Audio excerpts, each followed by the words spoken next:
Hey, you can't go in there. Those were the words shouted at Malcolm Price as he pulled up to the massive gates of his own $6 million mansion in an upscale neighborhood. Dressed in a hoodie and gym shorts after a long morning run, he reached for the gate remote, but before he could press the button, two police cruisers sped in behind him, lights flashing. "Step away from the gate," barked one of the officers. Malcolm froze, confused. "This is my house," he replied calmly. One cop rolled his eyes. "Yeah, and I'm the president. Hands on the car." Malcolm, a 42-year-old real estate mogul and tech entrepreneur, had dealt with moments like this before. But this time, something felt different, worse. The officers didn't ask for ID. They didn't explain. They just assumed. Within minutes, 3 more officers showed up, none of them listening when Malcolm repeated that he lived there. The situation escalated. Neighbors peeked from their windows. One officer even placed his hand on his holster. What they didn't know was this: Malcolm wasn't just a homeowner. He was also the man who owned the entire security firm that had just alerted the cops.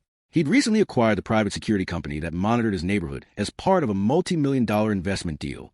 As Malcolm tried to reason with him, he noticed a familiar black SUV roll up behind the police cruisers. His personal assistant, Carmen, stepped out, holding a leather folder. She waved in the air and shouted, "You're all making a serious mistake."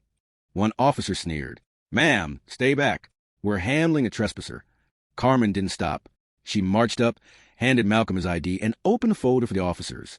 Inside was ownership documentation, his deed, company papers, and a direct letter authorizing his authority over the security firm. The cops glanced at it and froze. Malcolm didn't raise his voice. He didn't have to. He turned to one of the officers and said calmly, "I need all of your badge numbers, and call your supervisor. Now." When the shift supervisor arrived, red-faced and stammering, Malcolm handed over a termination notice.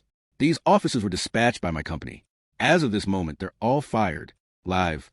On camera." Yes, it was being recorded. Carmen had been live streaming the entire interaction to Malcolm's social media, where his 1.5 million followers were already flooding the comments with support and outrage. The officers stood in silence, now realizing the gravity of their mistake. Malcolm turned to camera and said, "This is what happens when you judge a man by his skin, not his status.